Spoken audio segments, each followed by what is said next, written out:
Olukiiko luno luyitiddwa Minisita omubeezi avunaanyizibwa ku nsonga z'ettaka Aida Nantaba okulaba engeri gye bamalawo enkaayana z'ettaka ezirudde nga ziba bobbi omutwe. Wabula babadde bakatandika okuteesa abatuuze ne babeerako munnaabwe gwe balumiriza okutunda ettaka lyabwe eri omugagga nga kati ayagala kubagoba ku ttaka.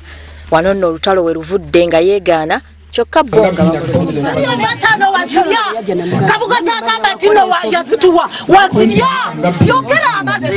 Balumiriza munnaabwe Kabugo olw'okwekobaana ne babbulooka ne babuzaabuza abatuuze okubatuusa ku nnyini ttaka kyokka ng'ate balina ekigendererwa kya kubba ttaka.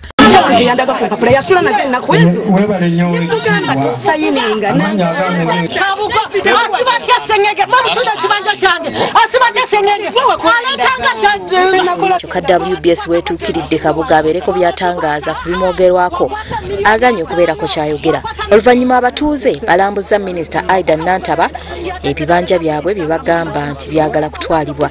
Bino we bijjidde nga tewanaba na kuyita na nnaku ng'omukulembeze w'eggwanga Gen. Yoweri Kaguta Museveni yakamala okulabula omuntu yenna agula ettaka okuli abasenze nga bw'agenda okuvunaanibwa.